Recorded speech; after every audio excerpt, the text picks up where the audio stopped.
चर्चाएं हैं उसमें दो ही सीटों का नाम सबसे ज्यादा आ रहा है। आपने साफ तौर पर यह जिक्र कर ही दिया है भोपाल लोकसभा सीट का और इसके साथ में छिंदवाड़ा लोकसभा सीट का। हाल में जिस तरीके से अमन जी ने यहाँ पर जिक्र किया जाती है, वो ये बोलते हुए सामने आते हैं कि उन्हें केंद्र में कोई पद मिलेगा और ये बोलते हुए सामने आते हैं कि वो मुख्यमंत्री की था, इसीलिए उनको जो है सीएम पद नहीं सौंपा गया। तमाम तरह के सवाल इससे निकल के सामने आए। वहीं शिवराज सिंह चौहान ने भी मौके मौके पर कई बार ऐसा देखने को मिला कि बीजेपी के ऊपर हमला भी किया, सवाल भी खड़े किए।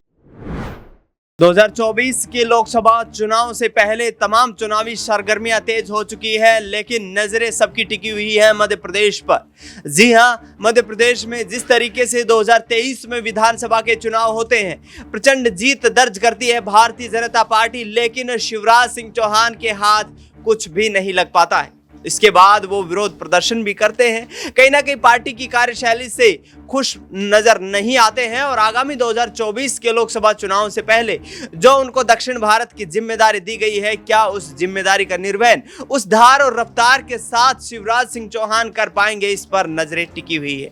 फिलहाल आपको बता दें कि ज्योतिरादित्य सिंधिया जो कि केंद्रीय कैबिनेट मंत्री हैं, उनको ग्वालियर से चुनाव लड़वाने की जो सुगबुगाहट तेज हो रही है, जबकि शिवराज सिंह चौहान को लेकर अभी कोई डिसीजन नहीं लिया गया है। यानी कि आने वाले चुनाव में यहां पर शिवराज सिंह चौहान क्या 2024 लोकसभा चुनाव में फिर से पार्टी से नदारद दिखेंगे या वो चुनावी रणनीति में शामिल नहीं होने वाले हैं, क्योंकि दक्षिण भारत की 131 सीटों की जिम्मेदारी साधने की जिम्मेदारी जहां शिवराज सिंह चौहान को दे दी गई है, तो दूसरी तरफ उनके सियासी भविष्य की चिंता भी उनको सता रही है।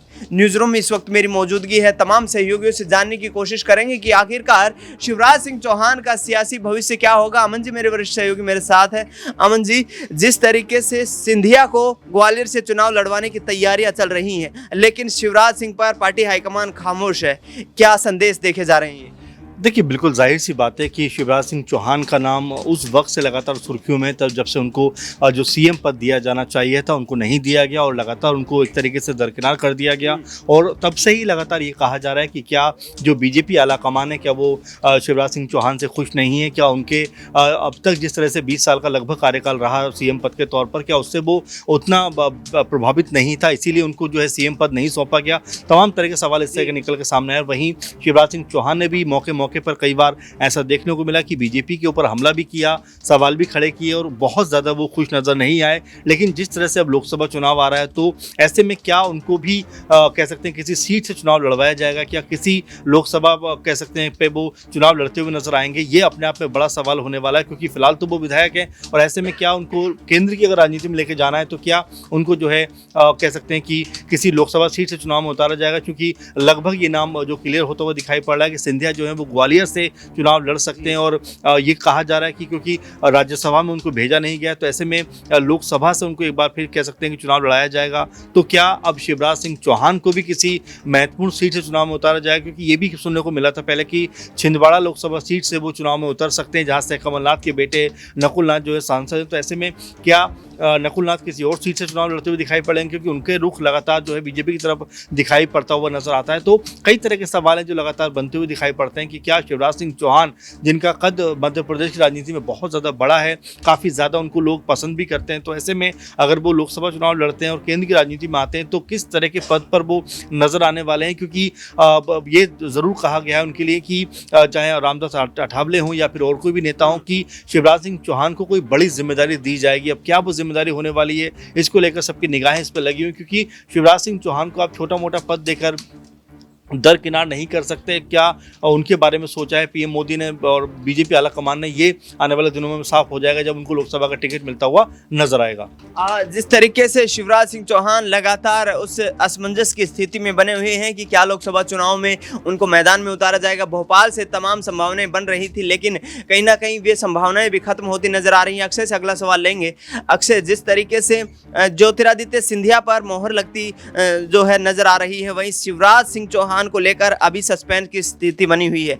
क्या यहाँ पर भोपाल से चुनावी ताल ठोक सकते हैं या फिर उनको छिंदवाड़ा सीट से लड़वाया जा सकता है? देखिए दिनेश, जिस तरीके से लगातार शिवराज सिंह चौहान को लेकर चर्चाएं हैं, उसमें दो ही सीटों का नाम सबसे ज्यादा आ रहा है। आपने साफ तौर पर यह जिक्र कर ही दिया है भोपाल लोकसभा सीट का और इसके साथ में छिंदवाड़ा लोकसभा सीट का। हाल में जिस तरीके से अमन जी ने यहाँ पर जिक्र किया केंद्रीय मंत्री रामदास अठावले के बयान का, वो भी साफ तौर पर कहते नजर आए थे कि लोकसभा चुनावों में बीजेपी टिकट देगी शिवराज सिंह चौहान को और फिर अगर सरकार बनती है बीजेपी के केंद्र में तो उन्हें यहाँ पर मंत्रिमंडल में भी, कैबिनेट में, केंद्रीय मंत्रिमंडल में भी शामिल किया जाएगा। अब यहाँ पर देखिए तमाम मुझे लगता है चीजें हैं जहां बीजेपी में शामिल होने की अटकलें, बीजेपी में शामिल होने की लगातार बातें चल रही थी कमलनाथ की, वो भी मुझे लगता है कहीं ना कहीं एक आधार बनेगा शिवराज सिंह चौहान की लोकसभा सीट का। अब आप देखिए जिस तरीके से कमलनाथ की बीजेपी में आने की अटकलें थी, हालांकि उन अटकलों पर लगभग अब विराम लग चुका है, लेकिन मान लीजिए कि अगर एकदम से पहले एकदम चुनावों से पहले खेला होता है,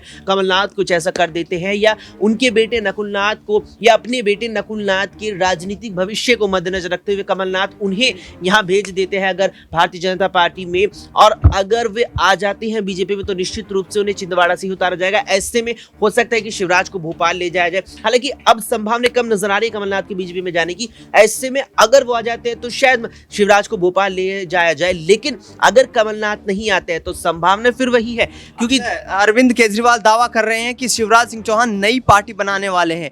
क्या बीजेपी से इस कदर नाराजगी है शिवराज सिंह चौहान को कि यहाँ पर पार्टी में ही अपना जो है सियासी भविष्य वो सुरक्षित नहीं समझते हैं? देखिए सियासी भविष्य तो यहाँ पर अरविंद केजरीवाल का मुझे लगता है सुरक्षित नजर नहीं आ रहा है, क्योंकि 7 समन ईडी भेज चुकी है। इससे पहले यहाँ पर तमाम समन भेजे गए और केवल इस यहाँ पर आबकारी नीति का जो मामला चल रहा है उस मामले में कोर्ट ने भी समन भेजा। अब अरविंद केजरीवाल ने जिस तरीके से लगभग 2 से 3 दिन पहले बयान दिया था यहाँ शिवराज सिंह चौहान और वसुंधरा राजे को लेकर, तो निश्चित तौर पर ये एक राजनीतिक बयान मुझे लगता है कहीं ना कहीं वो ये चीज दिखाना चाहते हैं कि अगर वो ये बयान दे देते हैं या जो बयान उन्होंने दिया कहीं ना कहीं वो ये चीज दिखाना चाहते हैं कि बीजेपी में अंदर भी एक कहीं ना कहीं कलह उत्पन्न हो रहा है जो बीजेपी को ही जला सकता है चुनावों से पहले, और बीजेपी को कहीं ना कहीं ये चीज भी दिखाने की कोशिश अरविंद केजरीवाल के द्वारा उनकी इस बयान से की गई है कि वो भी इस जो पूरा यहाँ पर प्रक्रिया चल रही है, पूरा जो मामला ईडी सीबीआई का चल रहा है उससे नहीं डरे। और अगर शिवराज की वाकई में ऐसी कुछ बात है, शिवराज नई पार्टी बना लेंगे, तो देखिए कहीं ना कहीं यहाँ शिवराज सिंह चौहान को जो तमाम बयानबाजी हाल फिलहाल में रही है, जो फिलहाल जो उनका रुख है उसको लेकर तो यही नजर आ रहा है कि शिवराज इस इंतजार में है कि आम चुनाव होने देते हैं, उन्हें टिकट मिलता है, उसके बाद वो जीत दर्ज करते हैं, सरकार बनती है अगर फिर से बीजेपी की, तो उन्हें केंद्रीय मंत्रिमंडल में शामिल किया जाए और उसके बाद क्या कुछ जिम्मेदारी दी जाती है। उसके बाद देखना होगा कि शिवराज सिंह चौहान क्या ऐसा रुख वाकई में अपनाते हैं, लेकिन उससे पहले मुझे भी नहीं लगता कि इस चीज की कोई भी संभावना है। तो अरविंद केजरीवाल का ये महज एक राजनीतिक बयान लगता है। बिल्कुल, यहाँ पर शिवराज सिंह चौहान को लेकर तमाम अटकलें लग रही हैं। विपक्षी दल यहाँ पर सरकार पर निशाना साधते हुए नजर आ रहे हैं, तो दूसरी तरफ शिवराज सिंह चौहान खुद भी पार्टी की कार्यशैली को लेकर कहीं ना कहीं असमंजस की स्थिति में बने हुए हैं। शिखा से छोटा सा सवाल लेने की कोशिश करेंगे। शिखा, शिवराज सिंह चौहान जो कि अब तक चुनाव लड़ने की उनकी जो है स्पष्ट नहीं हो पाई है कि किस सीट से उनको उम्मीदवार बनाया जाएगा, क्या यहाँ पर सियासी भविष्य अंधकार में दिखाई दे रहा है? जी बिल्कुल, जिस तरीके से देखा गया कि शिवराज सिंह चौहान को मुख्यमंत्री नहीं बनाया जाता है, उनकी जगह पर मोहन यादव को मुख्यमंत्री बना दिया जाता है, उसके बाद उन्हें भेज दिया जाता है दक्षिण भारत में, उनको दक्षिण भारत का कार्यभार सौंप दिया जाता है, वहाँ जाके वहाँ की प्रचार की जिम्मेदारी उनको दे दी जाती है। वो ये बोलते हुए सामने आते हैं कि उन्हें केंद्र में कोई पद मिलेगा और ये बोलते हुए सामने आते हैं कि वो मुख्यमंत्री की रेस में ही शामिल नहीं थे, लेकिन इसके बावजूद भी उनको अभी तक कोई पद नहीं दिया जाता है। तो इस तरीके से तमाम सवाल उठते हुए सामने आते हैं कि उन्हें किस सीट से चुनाव लड़ाया जाएगा, उन्हें क्या पद केंद्र में अगर सौंपा जाएगा तो क्या पद दिया जाएगा, और अगर नहीं तो उन्हें राज्य में ही किस तरीके से किस पद पर बिठाया जाएगा। इस तरीके के तमाम सवाल अभी उठते हुए नजर आ रहे हैं। बिल्कुल, यहाँ पर शिवराज सिंह चौहान को लेकर स्थिति कुछ भी स्पष्ट नहीं है। आगामी 2024 के लोकसभा चुनाव के लिए दक्षिण भारत की जिम्मेदारी दे दी गई है। अब देखना यही होगा कि भारतीय जनता पार्टी के संगठन के संस्थापकों समेत कई दिग्गज नेता जो दक्षिण भारत में अपना किला मजबूत नहीं कर पाए, क्या शिवराज सिंह चौहान कमाल दिखा पाएंगे। फिलहाल न्यूज रूम से इस खास कार्यक्रम में इतना ही। देश दुनिया की तमाम बड़ी खबरों के लिए आप देखते रहिए नेक्स्ट 9 न्यूज।